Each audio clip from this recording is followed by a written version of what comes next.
Hi, welcome back. This month I decided that I was ready to lose my mind and I'm not gonna do it alone.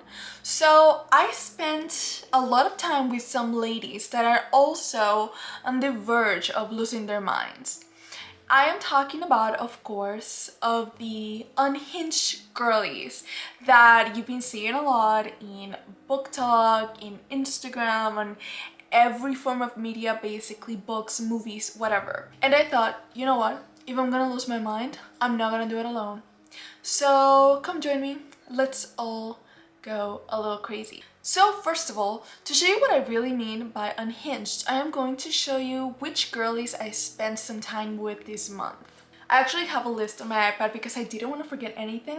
So it's a combination of movies and books that I watched and read this month that I feel like all seem to fit the same vibe of basically girls going through a lot and having to either conform to society or succumb to madness. And the list is Marie Antoinette, Black Swan, My Year of Rest and Relaxation, Girl Interrupted, The Virgin Suicides, The Beguiled, and Bunny. And I just mentioned all mixed together books and movies, but I am going to specify as we go what is what. Okay, so the first thing is, all the books that I read this month are all rereads because I first read them when I feel like at that time of my life I wasn't really ready to consume this media. They are all books about girls going through a lot, and at the time I just feel like I wasn't ready to accept that I was also a girl going through a lot. And I just found the characters so either unrelatable or dislikable that I couldn't just look past that and really understand what the book were about. And right after that, I would say like a month or two after I read those three, because I actually read them all three in sequence, I had the mental breakdown of 21 and of 22. Was it 22? I had the great mental breakdown of 22. I actually was 23. It was in between December, January. And I started going to therapy. I started taking medication, helped so much. Oh my god, made a huge difference. But also I went through something that it was a new experience for me, and obviously through therapy my therapist helped me understand why it all happened, because everything has a reason, but also how to understand yourself a little more so that when these situations arise you know how to deal with it, and sometimes even prevent a bigger breakdown because you understand yourself a little better. Now, that also made me want to reread these books, and I didn't read them right after. I actually am reading them now, a whole year after my 1-year anniversary from my mental breakdown. Thank you. Thank you. Thank you. I thought I would reward myself by rereading these three books, you know? And I'm gonna say I was a little bit surprised by the result. If you wanna see, stay tuned. So I would say, first of all, let's talk about what I think really means to be an unhinged girly, because obviously the word unhinged has a literal meaning, but I feel like when we talk about unhinged girlies, it's a little overused. Let's be honest. You see that everywhere, and a lot of times I don't think it's used appropriately. Now, I am gonna tell you what my personal understanding of what an unhinged girly is, and I might be wrong, you can let me know, but this is an educated guess based on the books I read, movies I watched, and what I kind of researched and what I went through myself. So I would say, first of all, being a woman is literally impossible. I don't know if you watched Barbie, but if you did, you know that the speech that America did, like close to the end, I feel like that, obviously it's like the basic of what women go through. Like everything she said is what we already know, but I feel like it kinda summarizes what I think is the experience of the unhinged girly, because it is so impossible to be a woman the way that women are supposed to be. So depending on your environment and how much pressure you're in, you just have to pick one of the two. Either you give up and you fail as what society wants you to be as a woman, or you succumb to the madness that comes with trying to be everything for everybody all at once. And obviously, that does crazy damage to your mental health. So being unhinged is not a goal, it's a stage that you want to heal from. But I think it's a stage that eventually, at one point in life or another, every woman or girl has gone through or will go through, because it just comes with being a woman in this world. Now, that is what I understand of being an unhinged girly. I think that's what being an unhinged girly means, and that is so interesting to me. So let's talk first about the first book that started this whole journey, and it was My Year of Rest and Relaxation. I wanted to reread it with my friend and we read it together. I really wanted to see her opinion on it too. I think, yeah, it was also a reread for her. This book is everywhere, on Pinterest specifically. I live on Pinterest. Pinterest is my house. Pinterest is my home. It's my home address if you ever want to find me. It's pinterest.com. And I am very easily influenced when it comes to Pinterest, okay? I see this book everywhere. I feel like I need to read it. So that's why I was really excited when it was my time to reread, because I'm like, oh my god, I'm a Pinterest girly. Let's talk. So as I said before, it's a reread. I had already an opinion on this book, which was I didn't love it. And I am going to start explaining first my new feelings on this book before I tell you my rating. So first of all, the main character, I feel like I do understand her a little more. I don't know if you read My Year, and I'm gonna try to keep all of these very spoiler free, because my goal with this video is to get you to go watch and read them and then tell me your opinion. I don't want to like influence you, but I'm gonna do it anyways.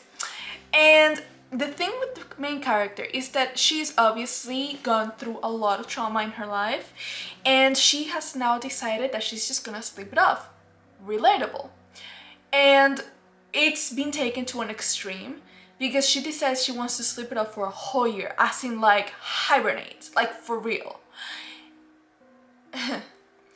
Now, my first read on the book, I hated that so much, because I was like the kind of person that had somewhat of a toxic mentality on positivity.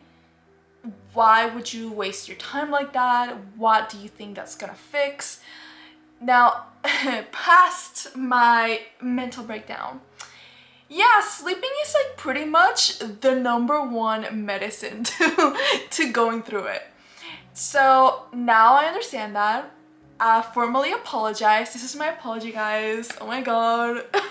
So early here in my YouTube channel, already having to do a public apology. I understand now how important sleeping it off is to going through or getting over a mental breakdown.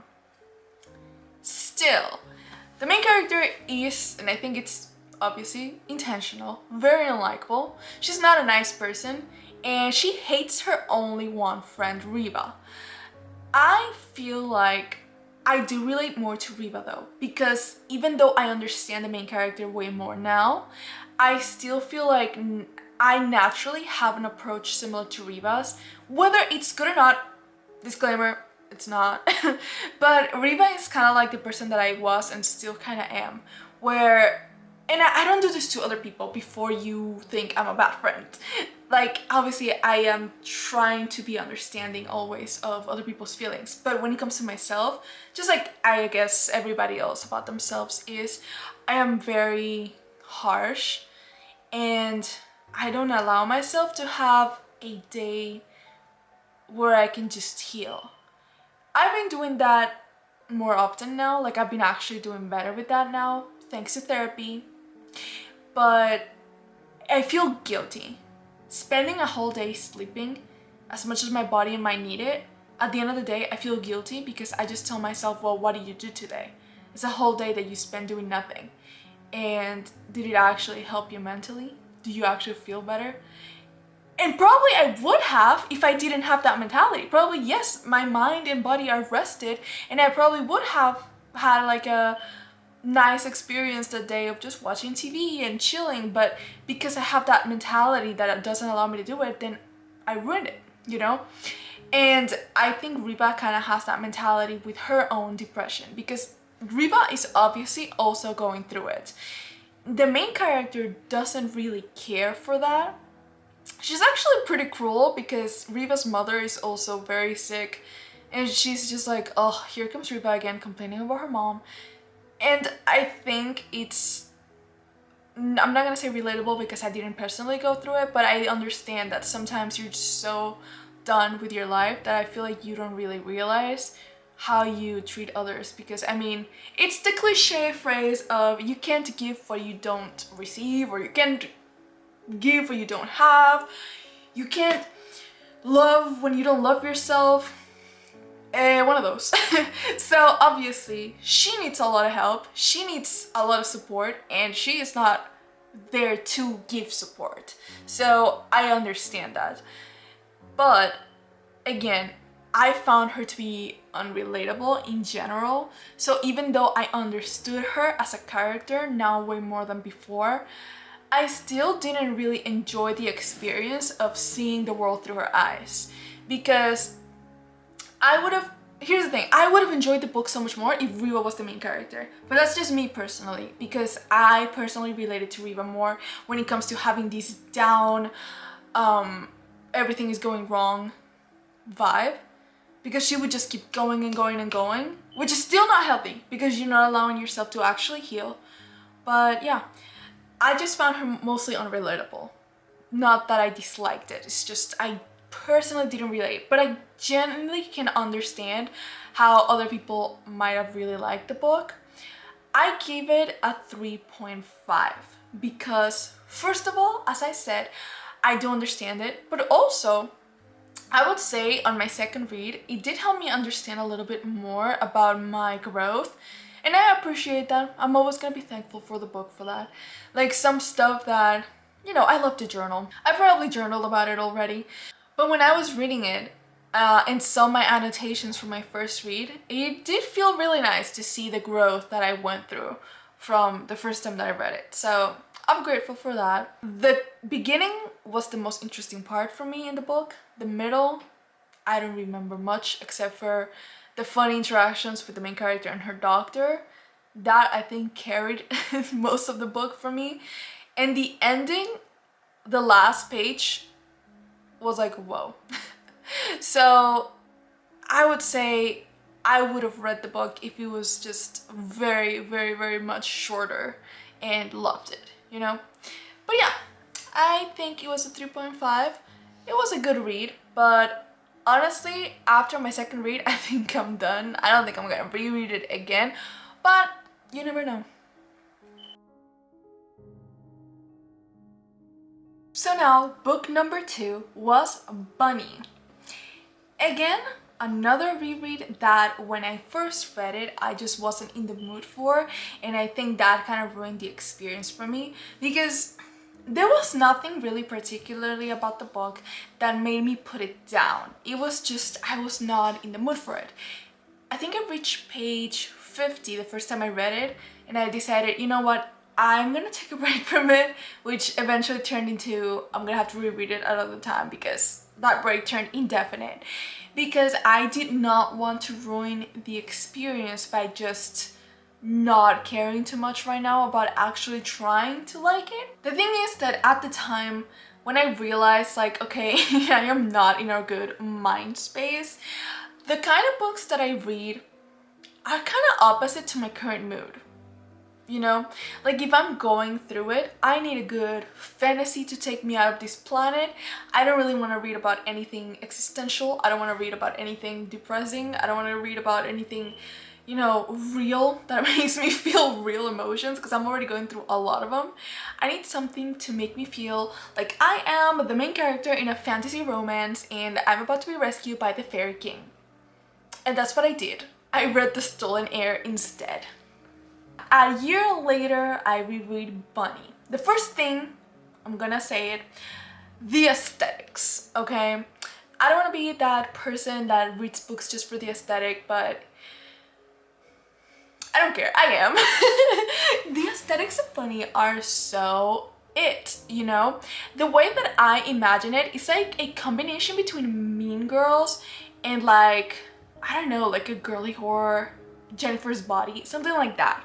And the images in my head while I was reading the book were like that, like very 2000s grainy with a lot of pink and really cute outfits. That's kind of how I pictured the scenes as I was reading them. Honestly, after I decided that was the aesthetic, which it pretty much is, you know, but when I actually started to really envision the story the right way, how it should have been the first time I read it, I was like, oh my god, how did I ever put this book down?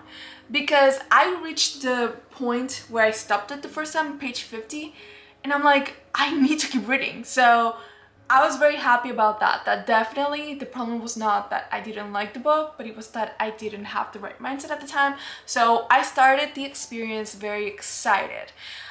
The main character is called Samantha, and it's giving, I genuinely do not think it's, I really don't want to like compare, because I have that problem where I see something and I immediately think like, what does this remind me of? Like, I want it to be two separate experiences, but it really reminds me a lot about Mean Girls.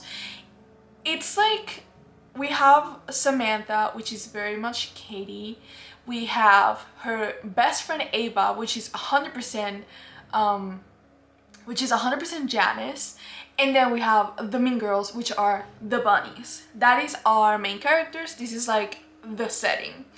And Jennifer and Samantha starts going to this school that it's very uppity and very, you know, like arts and everything like that. So Ava obviously hates it. Ava, I do not like Ava. I'm sorry, like, kill me, shoot me, hate me if you want to, I don't know. I don't like Ava because she is a very toxic friend. I've had friends like Ava, and I can tell you, when you are the kind of person that really is a people pleaser and you happen to find a friend like that, you're done for. Because Ava is very controlling of Samantha. Like, the beginning of the story, they both make it clear like, oh, the bunnies are so cringe, because you know, the bunnies are like, oh, hi bunny, I love you bunny, which by the way, what's wrong with that? Like, don't we love seeing like girls just loving girls and being all happy? I love that. But they're like, oh, hi bunny, and all cooing and baby boys. It's a little weird, but like, is it really that wrong? They hated the bunnies, okay? So eventually the bunnies get interested in Samantha and they send her an invite to a night out at their house. And they send her an invite to spending a night in their house. So Ava's like, oh, let's burn this. Like, this is so cringe. And Samantha's like, well, I actually wanted to go. And Ava's like, what? You what? Oh my god. Like, she freaks out. And I'm like, chill. She even like distanced herself just because Samantha's interested in getting to know the bunnies. Like, you can't be friends with them and me kind of attitude. Like, that's not cool. But whatever, I digress.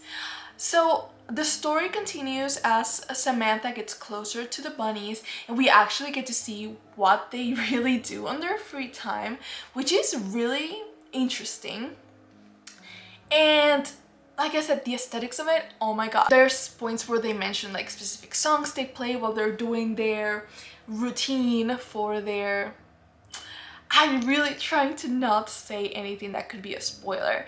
So yeah, the things that go on during their hangouts, and I just had to grab my headphones and put it on. I had to set the mood because oh my god, it was so, what I was envisioning in my mind as I was reading, it was so cool. I loved the visuals in this book. Every description, every scene, everything, so amazing. As we go in the story, we focus more on the aspect of belonging, and how Samantha is really trying to find her place because she doesn't really feel like she truly fits in with the bunnies. But then with her friend Ava, she's also having issues. She's just trying to figure it out. Now, this is where my criticism begins. I personally feel like, even though obviously the point is that Samantha herself doesn't really know who she is and she's trying to figure it out, there's really not a lot to Samantha. Like, at the end of the day, the story, the part that is really interesting is the bunnies and their insanity and what they actually do. So, on the parts where it was more about Samantha and Ava, I feel like I didn't feel that interested. At the very end, where Samantha really confronts her emotions and her feelings and her relationship with Ava and with the bunnies and everything, I did like that. But I feel like the part that we went through first before we got there, I felt like it wasn't really, like we didn't really get to know Samantha, you know? And I feel like it was so much more fun and interesting where we saw Samantha as a bunny than when we saw Samantha as her real self with Ava. And again, I just feel like Ava was not a good friend to her. But I'm really trying to think how to say this without like spoiling stuff. Just gotta wait until the end. A lot of things I understood a little better, but still I feel like my interest was just with the bunnies, and anytime where the bunnies were not the main focus, I just imagine watching Mean Girls, but the Mean Girls are barely there, you know? Like, is it really, are you really here for just Katie and Janice? You're not. And I was not here for just Samantha and Ava. So I say the book was overall a 3 because I really loved the beginning of the book, the scenes with the bunnies, and the visuals that, the scenes that I imagined in my head. Like, that was wow. And I have a little bit of a hyperfixation with bunnies now, so I can't pretend the book didn't have an effect on me. But I genuinely also would not read it a 3rd time. I don't think I would be rereading this book, but if it ever became a movie, I would watch it. Now let's talk about the Virgin Suicides. And I read the book and I watched the movie. So first, let's talk about the book because this is the last book I read, so we can close that section of the video. My feelings about the book from my first read didn't really change at all. So it's about the Lisbon sisters, which are these girls raised in a very conservative and strict family where they were not allowed to really go out or have a lot of friends, or boys were not existent. They were a myth, and having friends and having fun was illegal, and being happy was just a fairy tale, basically. They were all very different girls. They had personalities, they had their likes and dislikes, but to their parents they were just these perfect little dolls that they had to keep safe, and that made them really unhappy. So since the beginning of the story, we already know what happens. We know that this is the story of what led to the girls to take their lives. And we have a narrator that is a boy. Well, it's a group of boys, but specifically it's one boy that was their neighbor and also went to school with them. And we're seeing their lives through the perspective of these boys that just didn't understand them. These girls are a mystery that they're needing to solve. These girls are a puzzle that they want to figure out. They're not really people. And I feel like that was so intentional. Like, I understand that was the point of the book, just to see how these girls were turned into a story rather than people that could have been saved if they had anybody care for them as individual humans, rather than a weird situation that's happening down the block. But because of that, I didn't really enjoy the story, because the whole time, even though I am very conscious that that's the point, that is a criticism to how people that go through a lot are sensationalized and turned into these heroes or these stories or these, you know, things to use as an example, to the point that they're almost dehumanized. And I appreciate that from the book, but the process of reading it, it was just not interesting because there were so many points in the book where the boys derail and just start talking about these other guys and how they got to get a night with the girls, or like how they got to, you know, kiss one of them. But for that same reason, I just was left so frustrated as I was reading. Every time that they would talk about the girls as just this puzzle that they had to figure out with this other boy that they had to go get, or they go down the story of this one guy and how cool he was and he made them all fall in love with him or whatever, I just could not care. So a book that focuses a lot on the parts of the story you don't care about and less about the girls, you know, the reason why you're here, I could not really enjoy it a lot. I did really like the few parts that actually focused only on the girls and what they went through, but I feel like I wish there was a version where we actually saw their point of view. And that is what we're gonna do, a segue to the movie section of this video. The movie, the Virgin Suicide movie, I absolutely loved it. First of all, let's say it, Sofia Coppola does not miss. I have been watching a lot of her movies. I think the only one that I'm missing two. I'm missing Lost in Translation and Priscilla that just came out. I love every movie that Sofia Coppola makes, and she saved this story for me. She needed to do this. I love her and Kristen Dunst. Like, I love that they're always together. All of the movies where they work together are just chef's kiss, and this was no exception. In this story, even though we have the boy as the narrator, I think it did what the book was trying to do, or not trying to do, because I'm not saying it failed, but it didn't work for me.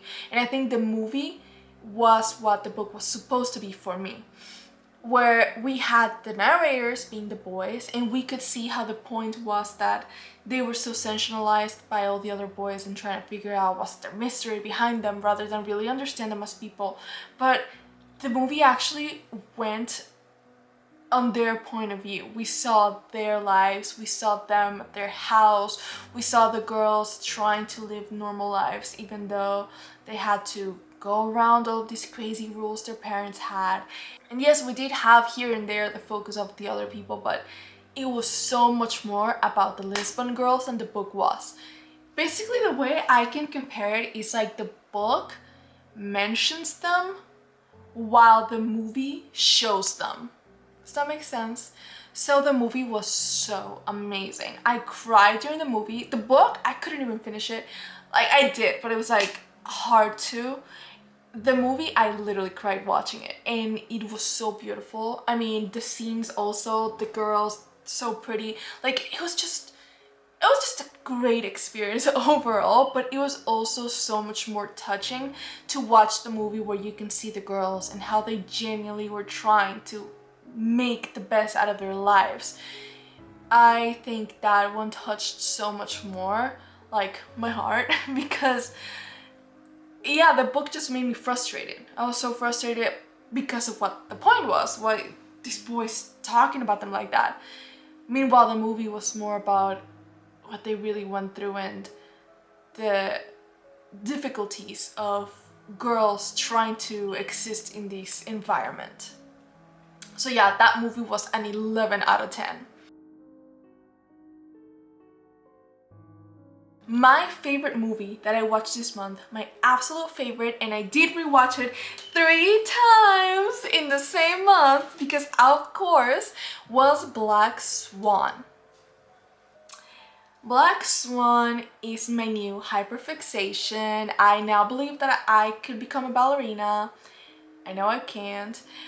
Oh my god, I don't know what I was expecting from this movie, because first of all, when I heard about the movie, I heard of it as like a horror movie, and even though it does have aspects of it that are supposed to be like a little bit of a jump scare, stuff like that, but I would not call this horror because I feel like that's almost doing a disservice of what the movie is really about. Besides, it focuses more on the decaying mental health of this girl, so I wouldn't really say it's horror.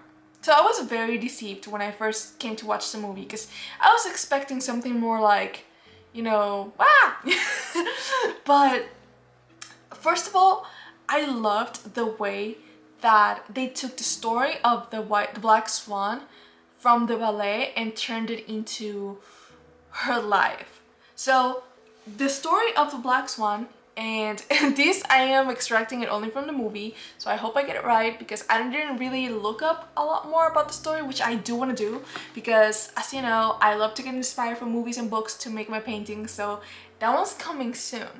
But in the movie, they explain that the story of the black swan is about this white swan who falls in love with this guy, and then this monster thing comes and puts a curse on him, and then puts a curse that basically makes him fall in love with the black swan, which is like an evil twin to the white swan, right? So in the story of Nina, which is our main character, she is very obviously a white swan. She's a good girl, she lives with her mom, a very, very toxic relationship with her mom, by the way. She lives with her mom, she's nice to everybody, she's just trying to do her best without having to step on anybody's toes. But now that there is an opportunity for her to be the black swan in this ballet, she has to embody both the white and the black swan. So her ballet director, oh my god, I hate him. He basically is like, you are a perfect white swan, but I don't really believe you can be a black swan, so you gotta show me that you can be that. So now we start kind of intermixing her experience. We're gonna intermix her trying to embody this black swan with her real life, because there is so much symbolism in this movie. Oh my god, I could talk about it for hours, but again, I'm trying to keep it very non-spoilery, so I'm gonna try to not. Her mom is one side of the oh, by the way, the main focus on this movie is perfection, right? Because there is this two ways for her to be perfect. There is the white swan way to be perfect, the good girl kind of perfect, that you do no wrong and you never say anything you shouldn't say and you never make anybody uncomfortable. And then there's this other way to be a perfect girl, where you're sexy, you're very spontaneous, you're wild, you're interesting, and those are two very different things. But she needed to be perfect by being both, which is really hard. First of all, I don't think nobody is like fully like that ever. So the fact that you're trying to become something that doesn't exist is already impossible. But this is something that has been forced upon her, and she genuinely wants to be able to achieve this, because this is the only way that she will be accepted by the people she loves, her mom, but also the people that she looks for their approval, which is her ballet director, but also just the position in general, to be the black swan in the ballet. And it goes into such an interesting journey of her trying to maintain both, but eventually having to succumb to one of the two because it is impossible to be both. Her frustration affects her mental health heavily, and we start seeing it from her point of view. She becomes somewhat of an unreliable narrator, because as her mental health starts to decay and the pressure starts really getting to her, she doesn't really understand anymore what's real, what's not. And we see it from her perspective, which is so interesting, and I love that so much about the movie. I could talk hours about the movie, I'm not going to. Go watch it and then we can talk about it. It was a 20 out of 10, and I mean that. And oh my god, the best scene in the whole movie for me, my favorite scene in the whole movie, was at the end where you see her dance. I have watched that scene probably like 20 times already on YouTube because I need to constantly refresh my brain with it, and I'm probably gonna do it after recording this video because it's about time. But that is engraved in my brain. Girl Interrupted. So to continue the theme of all the girlies that need a lot of mental help, we're gonna talk about Girl Interrupted. The story focuses on our main character Susanna, who put herself voluntarily in a mental asylum for girls because she wakes up in the hospital from she doesn't really remember if it was an accident or not, but she took pills and she woke up in the hospital. So she puts herself in an asylum just to make sure she's all good. And then she's like, well, I'm ready to go. I think I'm good. And the doctor's like, oh, that's not how it works. You go when we feel like you're ready. So we see her trajectory from having to accept what it really means to be okay, because she just thought, you know, I see all the girls here, they have way worse problems than I do. I'm normal. But, you know, through the journey of interacting with these girls, befriending them, which, oh my god, I love so much, a movie that focuses on girl friendship, I fell in love with all of them, with all the girls. She kind of starts realizing there is not really a way to be normal. You heal from your personal situations and everybody does it differently. And she meets her roommate Lisa. Lisa is the one that is a little tougher to get because she genuinely does not want to heal. And I think that also is such an interesting part of the movie, how you can see these girls helping each other and doing their best with their situation and accepting it and working through it. But Lisa is like a representation of somebody who just does not want to get help. And you can't help somebody that doesn't want to get help. So it's such an interesting dynamic that all of the girls have with each other. It's a really sad movie, so heads up. Actually, in general, like heads up with all of the stories because they're all surrounded by either sad or potentially triggering themes. You know, there's a lot of mental health topics that could be a little, you know, hard to get through if you're going through something hard. So yeah, I would say heads up with that. There are some scenes in the movie that I would say like can be a little hard to watch, but overall I absolutely love the movie. I cried a lot while watching it. There's a lot of very sad moments, there's a lot of very beautiful moments, there's a lot of moments where you see the girls finally be able to be happy even though they have to accept this is their life. And I think that's such a beautiful thing because so often you see in stories where in the end everything was fixed, or at the end everything was just great and everybody's happy. But the movie ends with just seeing how these girls learn to accept their lives and be happy with it and understand that you don't need to have everything under control. You just need to have a good support system, good friends, and all together making the best out of it, you can have a good time. And all together trying to work with it and helping each other out, you can just have a great time and be happy with what you've got. Lastly, let's talk about the last movie that I watched this month, and it was Marie Antoinette, another Sofia Coppola, which means another perfect movie. This one, I don't really think it's an unhinged girly, but it fits the category because it's a girl that went through a lot. Marie Antoinette, obviously the movie is not historically accurate per se, but we are here for the very pretty dresses, the super high updos, and the interesting life of Marie Antoinette. She was a very young girl when she got married to the future king of France, and once she moved in, she was this foreigner, young girl that is supposed to give France a son. But there was a lot of reasons why that wasn't happening, and all that weight was put on her. So of course, being the girl So of course, being the girl, it was put solely on her, that responsibility of why haven't you had a baby yet? Even though last time I checked, it takes two. But you know what it is, it's being a girl in this world, of course. So we see her hardships that she goes through, but also how she had this desire to just live life and have fun, but she was pretty inexperienced as well. She didn't really have a lot of advice or help while she was there, except for just her mother sending her letters to figure out a way to get pregnant. That was basically it. That was everything that was expected of her.